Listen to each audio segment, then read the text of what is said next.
Yo tout le monde, c'est OSFDC, j'espère que vous allez bien. Alors avant de commencer ce podcast rap spécial news, je voulais juste vous faire part prochainement des podcasts rap concernant le projet du frérot Kestra qui est sorti Rends l'argent. Donc, le podcast arrive, et également celui de CMDT du label Braca Music avec sa face B. Mais sur ce, générique.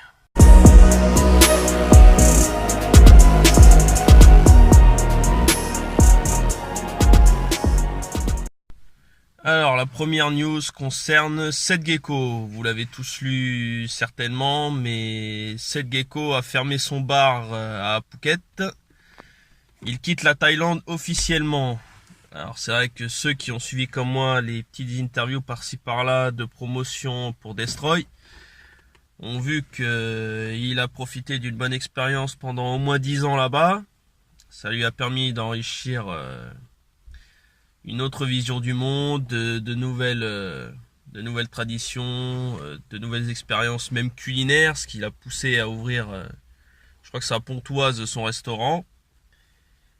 Et puis, comme il dit si bien lui-même, il a quand même donc son restaurant, son salon de tatouage, et puis il veut rester pas loin de sa mère quand même, et de ses origines françaises. Et moi je pense que c'est bien qu'il se serve de cette expérience pour de cet enrichissement pour l'exploiter ici chez nous, et puis aussi profiter de sa vie dans son pays natal, parce que comme il dit lui-même dans une interview internet, c'est quand même quelqu'un qui depuis sa naissance a eu la possibilité de rencontrer des tas de gens de différentes origines, et même au niveau de son langage, au niveau de ses textes, ça lui a permis de proposer plusieurs thèmes, textes et environnements différents.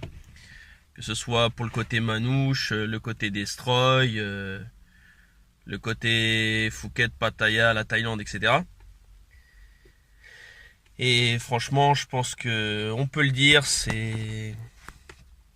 mérite de suivre l'exemple, parce que franchement, je pense que beaucoup d'artistes pourraient s'inspirer de son choix. Donc on salue le Destroy Seth Gecko. Continuez à écouter son album Destroy qui est très très très très lourd. Et suivez ses actus, parce que aux dernières nouvelles, avec Cynic, dont l'album Invincible est toujours dans les bacs aussi, ils essayent tous les deux de faire un mini projet musical, et ils essayent de s'organiser pour faire un espèce de salon du tatouage ensemble, du fait qu'ils aient leurs salons respectifs, qu'ils soient fans de tatouage, et le fait qu'ils se connaissent quand même depuis assez longtemps dans la musique, donc une amitié assez solide. Le grand Seth Gecko, grand Barlou. On a cette similitude en fait de faire tous les deux du rap, d'avoir tous les deux cette passion du tatouage, d'avoir tous les deux aussi un salon. Donc on voulait faire un événement en fait autour de ça, tu vois. Entre le tatouage, le rap, etc. Donc peut-être faire un petit projet ensemble. On réfléchit à ce truc-là, mais ouais, c'est toujours d'actualité. Ah Maître Gims qui est dernièrement en promo pour la réédition de son album Ceinture Noire, la réédition qui s'appelle Transcendance. Donc bon, personnellement ça m'inspire pas, parce que c'est vrai que j'ai réussi à kiffer quelques sons de Ceinture Noire, mais pour ce qui est de la réédition, les titres supplémentaires m'ont pas emballé personnellement. Oh les bâtards! Enfin, maintenant c'est un avis personnel, chacun ses choix au niveau rap, hein. Et donc ce qui me travaille, c'est pas le fait qu'il ait parlé de sa promo, c'est qu'il annonce quand même, encore une fois, il n'est pas le seul malheureusement, un possible retour de la section d'assaut, avec enfin ce projet, le retour des rois, qui a été annoncé depuis 2013. On a un nom d'album, section, peut-être, mais ça veut pas dire que... Voilà, mais ça fait déjà, depuis qu'on a 16 ans, on a déjà tous les noms des albums section. L'apogée, vous l'aviez? On l'avait... Allez, le prochain, c'est le retour des rois. S'il y a un autre album, section d'assaut, si cet album est fait, si on arrive à le faire,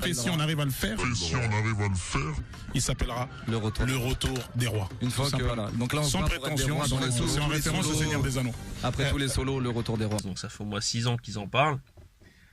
Et encore, ce qui est marrant, c'est qu'il y a un truc que les gens ont toujours pas compris, c'est qu'ils ont pas dit qu'ils l'annonçaient tout de suite. Ils ont dit que s'ils arrivaient à refaire un projet ensemble, s'ils arrivaient à se réunir pour en faire un, après les solos, ils auraient un album qui s'appellerait Le Retour des Rois. Ça a jamais été officiellement annoncé comme un projet officiellement prévu. Donc on leur met un peu la pression, et ce qui m'embête un peu, c'est qu'on leur met beaucoup la pression à la section.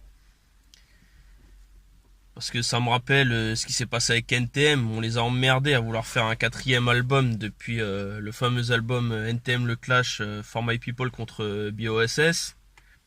Et on leur demande de faire un album ensemble, machin truc. Après il y a eu la reformation, le son Je Reviens dans l'album Crise de Conscience de Cool Chain. Et après 10 ans plus tard, après les Bercy, bon, ils ont eu leur petite carrière chacun de leur côté. L'album Caribbean Dandy de Joey Starr et Nati, l'album de Cool Chain Sur le fil du rasoir, et donc après ils sont mis à faire leur tournée, et puis au final ils sont eux-mêmes rendus compte du fait qu'à un moment, à 50 piges passées, ils sentent plus autant l'envie déjà, de faire un album ensemble, du moins pour l'instant. Enfin, c'est moi qui dis pour l'instant, parce que je pense que ils pourraient le refaire s'ils s'en sentaient l'envie et qu'ils en voyaient les capacités. Et surtout, si je pense qu'ils ont encore des choses à dire, même s'ils ont dit quand même la majeure partie des choses importantes depuis leur début de carrière. Donc d'ailleurs, force à Joey Starr et Cool Chain qui vont faire leur dernière tournée pour tirer la révérence pour NTM. Mais bon, pour en revenir à la section d'assaut, c'est qu'on les pousse depuis cette fameuse annonce. Le problème, c'est que ça a été annoncé pendant un Planet Rap. C'était le Planet Rap de Subliminal, le premier album de Maître Gims en 2013. Et on les tanne et on les fait chier depuis tout ce temps. Le problème, c'est que déjà il y a plein de points à revoir.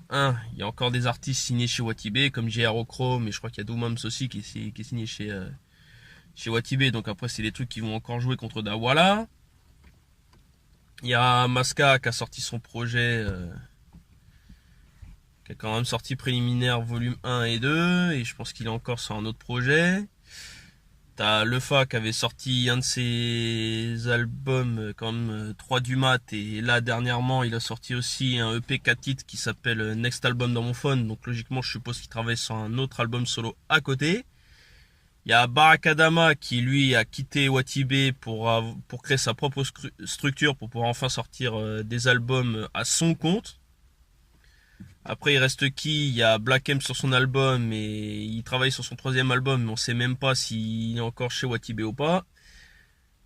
Donc le problème, c'est que Section d'Assaut, c'est un cafouillis incroyable. Et moi j'ai bien envie de voir un 3e album arriver, parce que je pense que depuis 2013 il y a toute une multitude de couleurs musicales qui ont apparu dans leur carrière solo. Donc je pense qu'on peut avoir un album assez fort, et peut-être qu'on va retrouver ce mode kicker qu'on a vu à la fin de l'apogée. Mais est-ce que ça vaut vraiment le coup de les tanner à ce point-là et d'y croire pour l'instant? Moi je dis on va attendre, je veux être sûr qu'on ne dise pas ouais, ça va sortir, et qu'au final on se fasse carrément carotter quoi. Donc voilà, j'aurais pu dire autre chose. Maintenant, je pense que c'est déjà pas mal. Qu'est-ce que j'ai vu d'autre encore cette semaine? Qu'est-ce qu'on a vu d'autre? Donc comme je disais, donc le EP de Lefa qui est aussi sorti. Bah, je pense que c'est déjà pas mal, parce que j'essaie de réfléchir, mais je crois que je viens de me rendre compte qu'il n'y a pas plus d'infos à ce niveau-là. The next day. Alors j'avais oublié Alonso aussi pendant la promo de sa tournée. T'es défoncé ou quoi?